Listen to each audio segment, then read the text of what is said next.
Thanks, man. You're live. We're live? You're live. All right, ladies and gentlemen. Today, we're going to talk about the 5 leadership languages. We're taking a little break from marketing, little pivot. We posted, I think, 2-3 days ago about difficulty in the salon communicating with your team. And unfortunately, for a lot of owners, what I hear in the conversations when I talk to them is that the team doesn't really listen to them. They can't motivate them. They try and motivate them with money. They try and get through to them, but nothing seems to work. And the main problem is because you don't speak their language. And I'm not talking like Portuguese, Spanish, English, Chinese, whatever they speak. I'm talking leadership languages. There was an amazing book written, I don't know, years ago called The 5 Love Languages. And I read that book and it was really insightful, learning how to speak to people, not just your wife or your husband or other people in your life. And then as I became a salon owner, I realized that my language was money, and I would try to motivate my team by giving them more money. And as an owner of a business, more than likely, your language is going to be either money or your second language will be money because you're an entrepreneur and you got in this because you wanted to make more money. But unfortunately, our team, they may not speak that language. And so when you're trying to motivate them, inspire them, get through to them, they're not hearing what you're saying. And on the flip side, they're trying to articulate to you what they need, but you don't hear them because all you speak is the money language.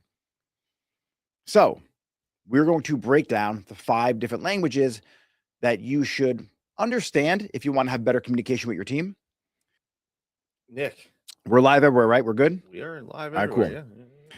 So like I said before, if you don't get through to your team or you're getting frustrated, it has nothing to do with that person disrespecting you or not liking you or trying to just break the rules.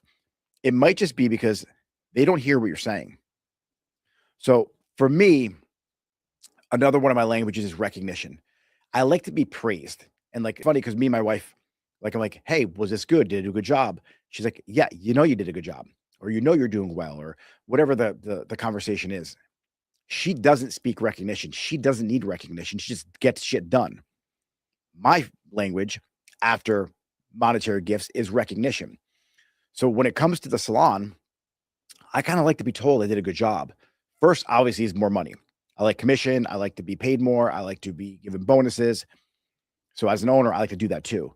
Then my second one is recognition. So my team who speaks that language, they want more commission and they want to be told they did a good job. They love working with me.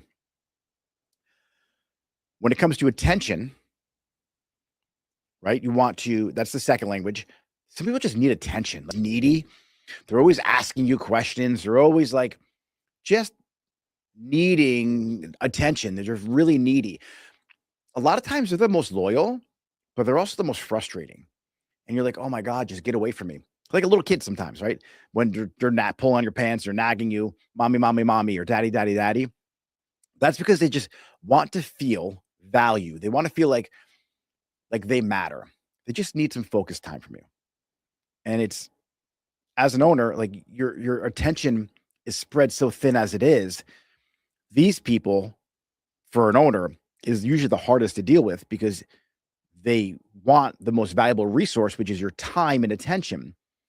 That's why it's good to have a manager in place to give that time and attention to those types of people.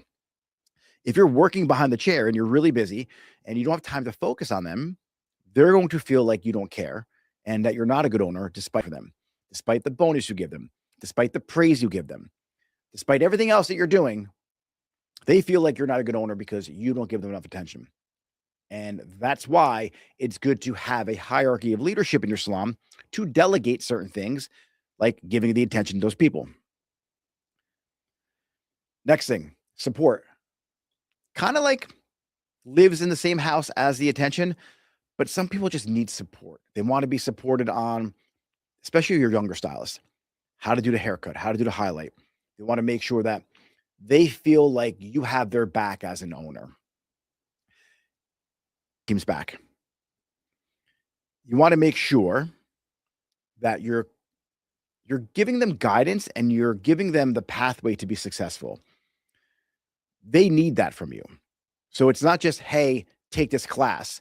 It's, hey, what did you learn from that class? come back to me and tell me. Amazing job, right? So if you just kind of give this person education and then you're not there to follow up with the education and support them in learning that new haircut or mastering that technique, or you bring in the new extension line and you're like, here, figure this out on your own, they're going to feel like you don't care about them as an owner. For us who are more experienced behind the chair, for us to go back to the basics and like give them that core support they need is also really difficult, which is why it's nice to have a junior stylist who's a little more advanced helping the assistants out because they just left that chapter of their life. A lot of times as owners, some of these chapters from the newer stylists you bring on, it's so long ago in your life that it's hard for you to relate to them, and it's hard for you to give them the support that they need if you don't have a really good curriculum in your salon, like a stylist training manual where you could take them from not knowing anything to becoming a master stylist. That's why it's good to have a team. That's why it's good to put people in certain roles. That way, you don't have to always be fulfilling the need of supporting them and kind of repeating yourself all the time. Now we have investment. That's the fourth leadership language. Put your money where your mouth is. I love these people because you can solve it with money. It's so much easier than solving it with your time. I'll be honest with you. They're also frustrating because a lot of times you can only give them so much money. Like the commission structure in the salon is set up in a way that anything over 48% in a commission salon, if they're W-2 employees, is like your max that you can give people. Unless you have parts and labor in place, then you could probably flex like 50, 52%. But as you get past 50, 52%, you're kind of entering the area because of payroll tax, unemployment, disability, all the insurances, any paid time off, all that adds up, along with the color cost, the front desk, the water, the light, the rent, and you can't pay them anymore. Bonuses and things like that, you might be able to throw a bonus here and there, but that's when it's time to maybe have the conversation with that stylist to become either an independent stylist and do that rev share model that I use in my salons, or maybe think of some other opportunity for them to earn more income. And that may be on the other side of education, where they can run the education department for you and they can make more money. But these people, they just want money. And then the other one, which is one of the hardest ones, I think, for me, is presence, because I'm not present in the salon. Like I'm literally, it's 2 doors down, but physically I'm not there anymore, which is why it's nice to have Jessica in the salon showing her presence. So I lost a bunch of team members recently because I'm not present in the salon. I'm just not there. And when they came on the team, they came on because of me. So I did a bad job of understanding their language and making sure that I was there with my presence, my physical presence, so they felt like I cared about them. And in reality, I pay them way more money than they're going to get paid anywhere else. Like majority of the stylists who did work with me and recently left, they will never make more money at another salon ever again than they did with me. Hands down, never going to happen ever. But that's not what they wanted. They wanted an owner who's more present. At least they thought they did. So when it comes to your leadership, and it's important that you sit down and in your one-on-ones, you ask a series of questions and you try and figure out what is the language this person speaks. How do I get through to this person? And you have to know yours too, because you're always going to favorite the people who speak your language because you think that they respect you more, when in actuality, that's not necessarily true. It's just they don't understand why you do the things you do, and you don't hear what they're saying, or you don't understand their needs because it's just not native language for you. So this whole PDF is available. Just go to Instagram and DM me, hey, Nick, give me the 5 love languages or the 5 leadership languages, and I'll send it over to you. It's also on a reel. If you just drop leader, I'll send it over like automatically. But I think the frustration for owners comes from you think you're doing everything in your power to communicate with your team, and they don't listen, and you're blaming them. But it's a lack of leadership skills and your lack of ability to communicate in a language that they understand. So if you're dealing with that right now, think to yourself, is it me? Like, is it me lacking the ability to communicate with them on a level they understand?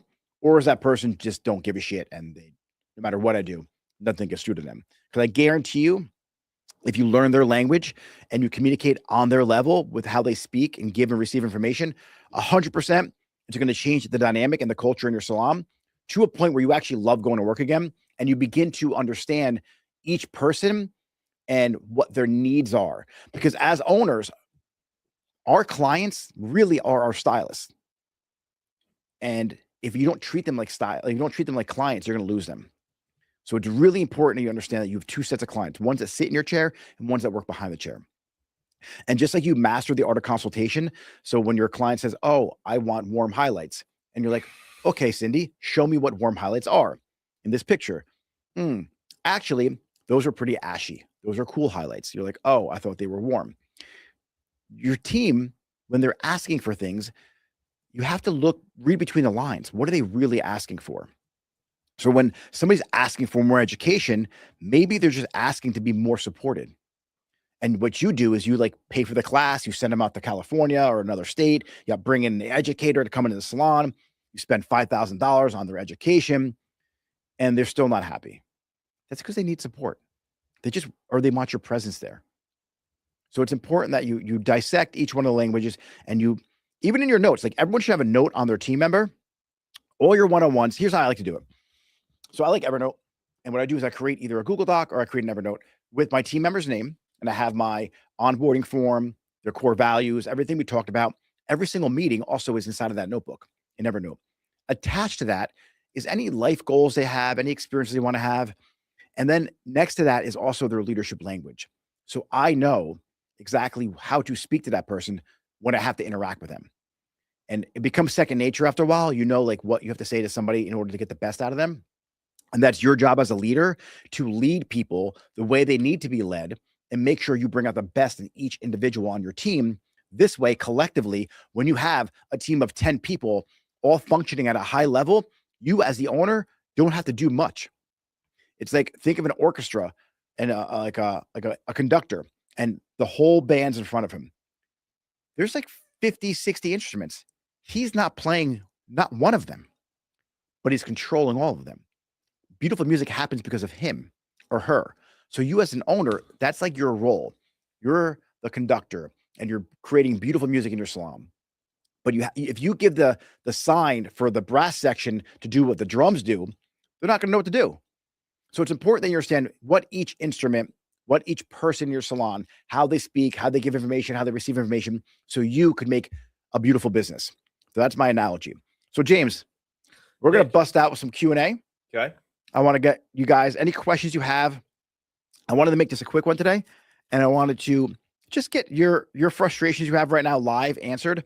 So if you're dealing with a leadership problem in your salon, you think might not be a lack of communication because you're communicating anything and everything you can to get through to that person, but yet nothing gets through to that person, it might be a language problem. You're not speaking their language. So drop a question if you have one. I'd love to help you answer it and unpack it.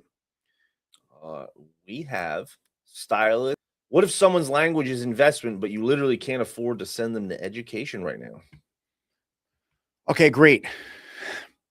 What can you create in your salon where they can bring in more revenue and almost gamify it, where the investment's being made from the work that they're doing? So how do I do this? Right? Because you're the owner. Like, how do I have them also help me have them make more money? So let's say you work for me and you're like, hey, I want more education. Okay. To get this educator in the salon, it's going to cost us $3,000, right? What we need to do, let's think retail here.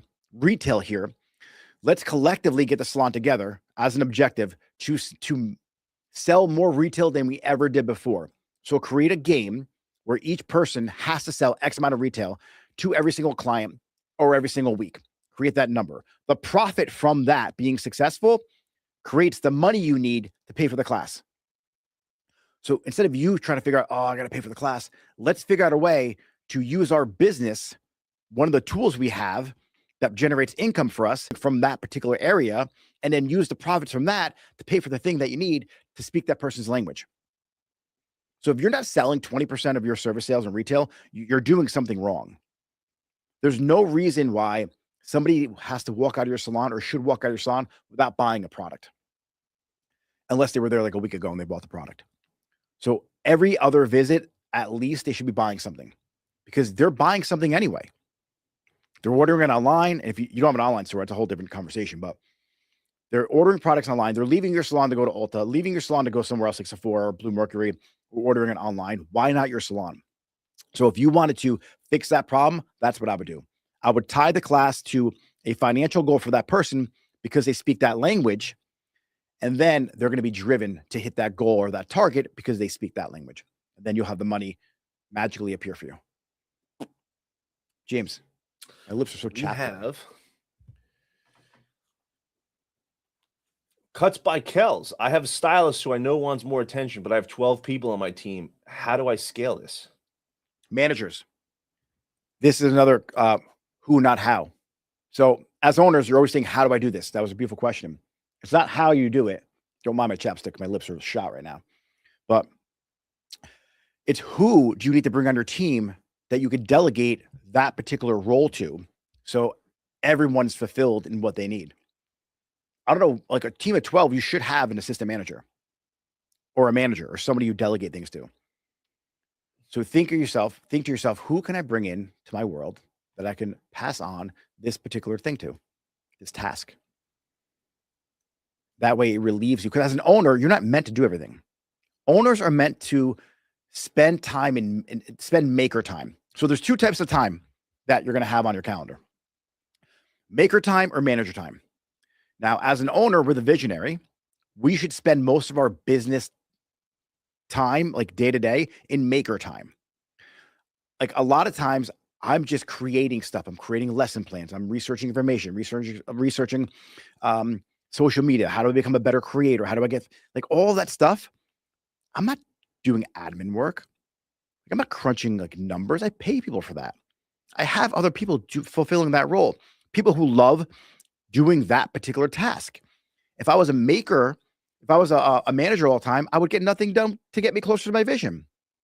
And the problem is when you are a leader and you have so many people and you spend a lot of your time in manager time, you're so exhausted mentally, like you have no bandwidth left to actually fulfill the obligation you need to fulfill to your business and really accomplish that mission, because you're so shot.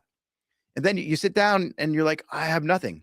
Like I got to create the whatever content strategy for my team. You just can't do it because you're so shot out from trying to fulfill every role. You're not meant to wear every hat. You're meant to make sure you delegate almost every task in the salon and then inspect what you expect. So you have clear expectations of what needs to get done.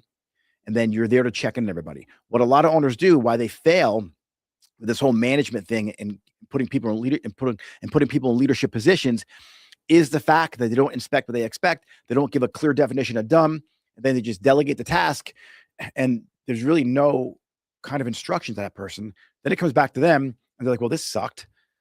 No one can do it like I do it." 80% done by somebody else is 100% awesome. I promise you. But here's a quick little thing that I do. It's called the 10-80-10 rule. Got it from Dan Martell. Love him. He's amazing. 10% of the project, you do with them. 80% of the project, they do on their own. The final 10%, you inspect what you expect. You make sure it was done the right way. Any critique you have to give, you give them. Any praise you have to give them, you give them. Cycles that on that particular project. Your final 10%, when you have nothing to input, guess what? They own that project. You don't let them like just do it on their own and never check it out again. But now it's more like a 1090 or like a 595, right? Because you don't have to really do anything with that project or that task anymore. That person now owns it. But don't not inspect it again. Don't check in with that person. Make sure you're constantly still checking in and make sure things are still going well. But that's a great framework you can use. James. Yeah, we have Hair by Appy. How can you deal with a stylist who wants to set up his price on his price higher than the salon price?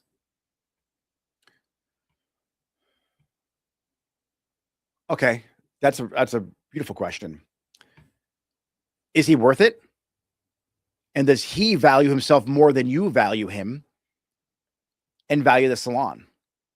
I don't care. If someone wants to raise their price to $1,000 a haircut and they can get it, go do it. I'm all for it. I also have a very independent structure in my salon. I want you to ask yourself, is the limited belief around money your belief? Or does he really have an extraordinary belief in his mind that he's worth X amount for a haircut? Because if he feels that he or she, this goes for anyone, that they're worth more than what the salon's charging, you have to ask yourself, as an owner, we still have these beliefs in our mind that we can't charge a certain amount of money because we feel we're going to lose clientele. We're still human beings. Our negative beliefs and limited beliefs still affect us as owners, even though we own the salon.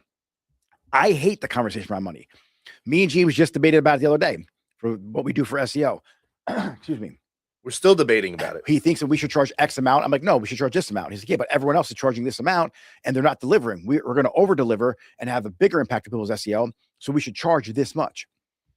I don't like to charge people. Like, I would do everything for free. Yeah, he's wild. If we didn't need money. He's wild. He loves the work. That's what it is. Nick, you love the work. You genuinely love the work. I get where you're coming from as an owner. Like that, it may not be coming from a scarcity mindset, like, oh, we're going to lose clients. It may be like you just love your clients so much that you feel like we can't charge that much for a haircut. But guess what? Everything in the world got more expensive. And unfortunately, our industry, like most of us owners, or if we've been around the block for a while, like it's like we're stuck in what we used to charge 10, 15 years ago. And these new kids out of school are like, fuck that. I'm charging $500 for full highlight. They shouldn't be charging that, but they charge it and they get it. And then we have to fix it for $200.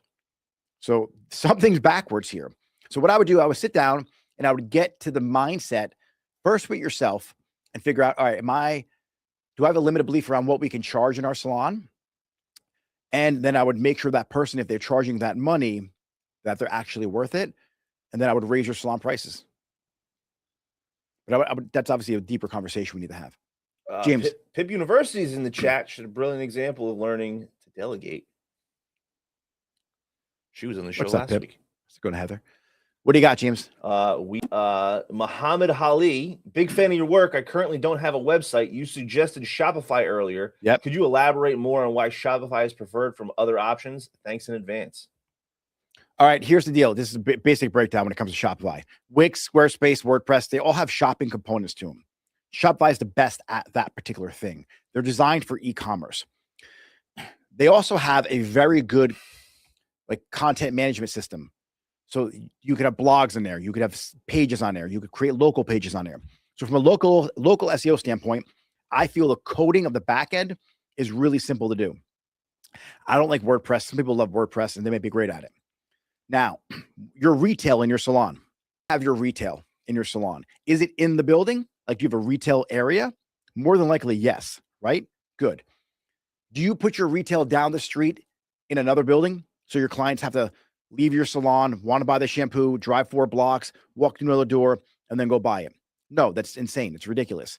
Why is it that your website now doesn't allow your digital clients who come to read your blogs, learn more about your website, look at your social media, click on your website when you do a product review? Why doesn't your website allow them to buy the product? Silly, right? That's why you should have products on your website. Shopify is the best at that. Now, on the other side of why Shopify is amazing is the fact that more people are probably looking up Olaplex than looking up My Salon. Just a guarantee, or whatever brand. Olaplex sucks anyway, but just it's popular. I'm going to use that as an example. So someone's looking up Olaplex number 3. They saw a TikToker talk about how, so they're like, Olaplex number 3. Ooh, guess what pops up? My product feed in Google. Guess what else pops? If they go to ChatGPT, guess what pops up? My product that's listed on my website. So now that person purchases that product. And guess what? If I'm advertising it on Google in a 5-mile radius around my salon, guess what? They're probably going to come to my salon when I put a gift card in the box and they open the box up. And they're like, oh, a gift card for a salon. Didn't know existed. Guess where they're going to get a blowout? My salon, or a haircut or color, My Salon. So what I use my product feed to market products around a radius around my salon to capture the attention of a potential client. Now, they may not buy the product. They may search the product, do research. They come to my website now to read the blog, do the research, click on the product, whatever they're doing. Guess what I have now? I have a pixel on my site that now I can retarget to that person and show them ads on social media about how amazing our hair is that we do. So that's why Shopify is way better. And the app system's 10 times better than the other websites out there. If you want help with that, shoot me a DM. I'll help you out. Haas is back in the chat. At what price number do I hire a manager and what compensation? All right. When it comes to management, I like to tie the manager to a decent hourly wage or a salary, something that is respectable, but then tie what they really want to make to their efforts, like a bonus structure. So I'll pay you this with the ability that if you drive in this much more revenue for the salon, you can make this and make that number greater than what they're really asking for. So you want to give them the potential and the ability to actually make more money than what they're asking for based on the results they're providing for the salon. Every single person in the salon or the business needs to provide some kind of money for their role. Front desk should be DMing people, getting people to book appointments through Instagram and whatever platform you're on social. Your assistants should be talking about the great mask that's in the back and the product they're using at the shampoo bowl. Your stylist should be selling products, get people to rebook. Every single person serves a role to drive revenue for the salon. And when you make everyone a part of that, it becomes the culture and how you operate. Money is not a problem because each person kind of pays their way. So my assistants, they need to do blowouts. Like they have to be proficient in blowing out hair because it's the lowest hanging fruit that you can pass somebody on to. Someone comes in for a color, they're running late, they showed up 15, 20 minutes late. Now you don't have time for that blowout. Guess what? The assistant can blow them out. And guess what happens next time? They can blow them out again. That time slot in your book now is not being wasted on a $45 or $55 blowout. It's there for a partial highlight or a color. Now that assistant, I'm paying 15, 20 bucks an hour to whatever you guys pay. If they do 4 blowouts a day at 40 bucks each, that's 160. If I pay them $100 a day, I'm making 60 bucks. You have to make sure that every role has the ability to provide revenue for your salon, not just sit there and scroll on TikTok at your front desk. Your managers just sit there and try and manage. No, your managers have to actively provide value to your salon, even if it's in the form of just seeing what you're not seeing because you're behind the chair, so they can make the minor adjustments for you or be in your ear telling you what you're missing so you can make the changes to drive more revenue for the salon and be more profitable. Westwood, at what part of the service would you recommend sharing with the client that the gift certificates have become available for purchase? What we do, honestly, is we have it's called the retention playbook, referral retention playbook. I have these cards that I created. They're envelopes. The grand prize is $1,000, $500, and there's a winner in every side. A winner in every envelope, inside the envelope. They have to open it in the salon within 8 weeks or 6 weeks, whatever you want to put on there. And inside of that, one of the prizes could be also a gift certificate or a blowout, whatever that is. When that happens, you can let them know, hey, is there any gift cards you might want to give to a friend of yours that you could give these envelopes to them? Then the conversation happens effortlessly. Like they get one anyway for being a new client or for coming in for the next visit. And then at that time, you talk about the gift cards. But your front desk should also have that. You should have some kind of verbiage on there. Like, hey, spend $50 or spend $100 on a gift card, get a $20 gift card for free. Like have those things set up that they can read it. That also goes in your email. Like when you send emails out to people, like have that at the bottom or any kind of communication that you're doing. But if you have verbiage in the salon, like on a sign somewhere, it makes it easier for the conversation to happen.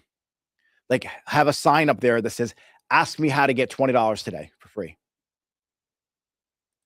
And so what you can do is when they spend $100 on a gift card, they get a $20 gift card for their next visit. But they have to rebook it right then and there. Those are like little strategies. We go really deep into that in the Level Up Academy, especially with gift cards and referrals. Guys, here's a quick little tidbit of information because you're listening right now. You think you're going to be rich after December because everyone comes in to buy gift cards. You're not. Those gift cards are going to get spent. Someone's going to come in and redeem that money. If you have that money in your bank account and you spend it, guess what? Come February and March, you're not going to have the money in your account. This is how people get screwed up. So I'm glad you brought up gift cards right now. Completely off topic of what we're speaking about today, but the gift cards, put them in a separate bank account. So you have the money in there when they get redeemed. I promise you, it will change your life in a couple months from now because all you guys think you're rich because everyone buys gift cards. And then come January, February, you're like, holy shit, where's the money at? Well, you spent it last month. Don't do that. All right, James. We have Samantha Styles. Can someone's love language change over time, or do you think it's pretty fixed?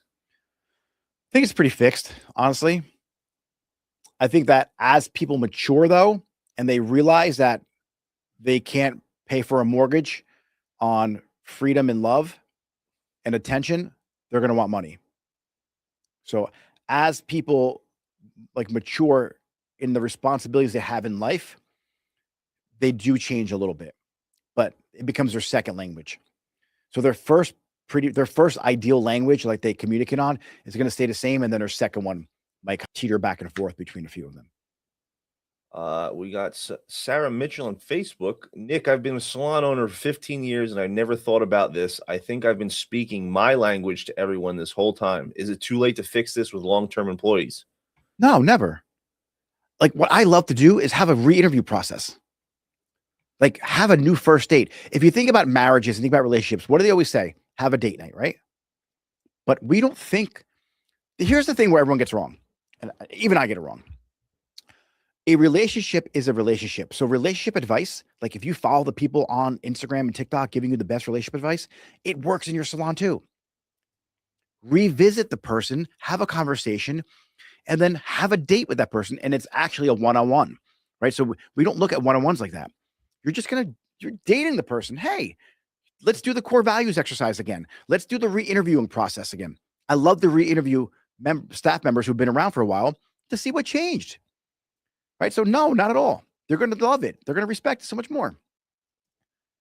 So I think if anything, it will have a bigger impact on them because not only are you going to learn their language, but you're going to identify what it is. And if it's attention, and that's how they're going to feel like, wow, you really care. It's never too late. We have Heather Dunlop. What do you do when you ask them directly what their love language is and they say they don't know, or all of them? You don't really have to ask, right? Get the PDF and it gives you some insight. You want to ask them a series of questions in a way like, hey, Heather, would you rather me give you a bonus, or would you rather me send you to education, or would you rather do a team bonding event? I'm just curious. What was your intake on that? What's your input on that? And then based on their answer, team bonding, right? So they're going to want your presence.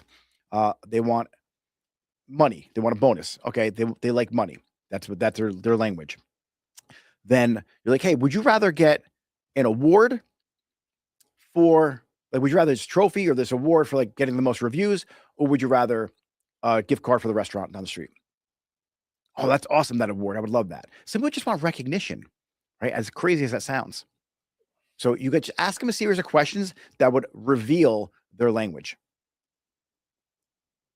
Don't ask them directly what their language is because no one has any idea. Behind the chair biz. What about front desk staff? Same 5 languages apply? Same 5. Yeah.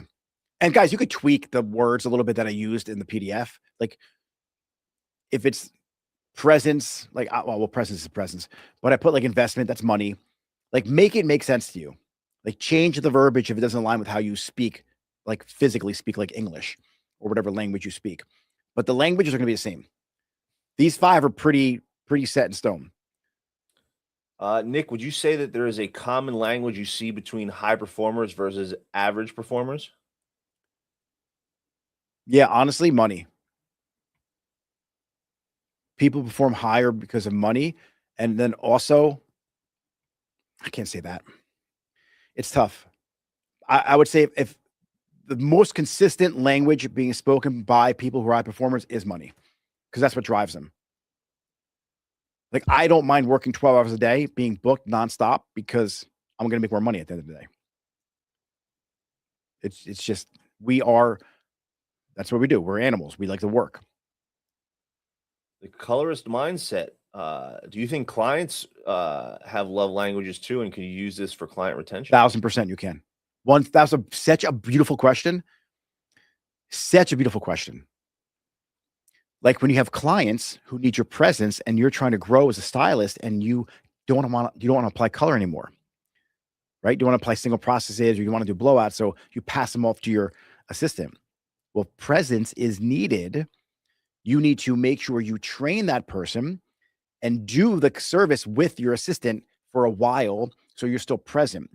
And so what I used to do when I used to pass someone off fully is I would split the head in half, do the hair color with them talking, make connection points. So that person now felt a connection with my assistant. So then eventually they could sit in their chair. But even in the salon, when I walked in or they weren't in my chair anymore, I would get them a cup of coffee. I would make my presence still known to that person. So it 100% also works with your clients too. Great question. As a suite owner with renters, should I even bother with this, or is it not my place? Listen, they're your clients too. Like, they rent your space. You want to check in with them to make sure that they're good. When it comes to like the money aspect, if you have a really good renter, this is a great question. Some of the languages truly matter when you have renters because they're going to leave and feel like you don't care about them. All you want is money. They don't ever come in our suite. They don't keep it clean. Like, there's certain things that apply. And when it comes to the people who like have speak money, they want to see that you're upkeeping the space, right? That you're reinvesting, it's clean, things like that. So languages tweak a little bit, but they're still very relevant for you, because if they leave, do you make any money? No. So you have to find a way to make those connections with them to make sure they feel heard and seen, that they stay around and rent that suite for a long time, or the chair. James, we're going to wrap it up. We have 2 more questions we'll go through. And then Studio Lux Hair. I have someone who complains about literally everything, but when I fix it, she finds something new. Support language or just negative? Ooh. That's a really good question. Some people just love the bitch, but you have to find out. This is like deeper than just this conversation. There may be something going on at home where she's not being heard either, and she's taking the frustrations out on your salon. So she may not act. You may think that she wants these changes to happen when really she doesn't. She just wants you to say, hey, you did a good job. So she's acting out in a way where you think that this person needs all these changes, when really what they want is some praise. Hey, Jen, I think you're doing an amazing job. Like I know you want us to get the new color line, but you're so fucking awesome. Like, with this bleach, like, you should call that company and see if they need educators, because I think what you do with that color line is phenomenal. And then all of a sudden they're like, really? You think so? Yeah, I think that you're dynamite. I think actually you should be an educator for that line. Now it's like, I'm gonna make any changes. I just gave her the praise she needed, and we're off to the races here. So it's very difficult to be an owner. No one understands like what's like truly entailed in dealing with 50 different personalities, or 20 personalities, or even 5 personalities in your salon. Then you got to go home and deal with the personalities of people in your family. And then you got to deal with your own personality. Then you got to deal with all kinds of other things and issues that go on in people's lives as the owner. So it's not just about quality haircut or color service. It's about producing good quality people, communicating in a way that they truly understand, to bring out the best in those people, so you can service the community and become the best salon that does that. And so there's so many layers to owning a salon. That's why people who have these other programs that don't own salons can't really deliver the best and pull the best out of people, because it's just theory. The reason why I can answer questions like this is because I've been through it, and I've done it so many times, and I've had people leave my salon, and I've had people say they love me, and I've had people that say they wanted one thing, and I blew out the whole back of my salon and did construction only for them to leave 2 months later, because I wasn't speaking their language. I thought they wanted money. I thought they wanted me to redo the salon. They just wanted me there more. So these languages will really help you out. All right, ladies and gentlemen, thanks for tuning in. If you're on YouTube right now, make sure you click subscribe. On Instagram, if you have any questions, you need help, shoot me a message. I'm at Nick Mirabella, obviously, because you're watching my live. Facebook, the party's over on Instagram, and I don't go live on TikTok. I don't think we can yet. James, can we go live on TikTok yet? No, only from the phone. There's no. All right, I have to do it for my phone next time. But I'll see you guys tomorrow. Thanks for watching, and this will be up on YouTube if you're watching the end of the live to catch the whole thing. See you later. Have a good day.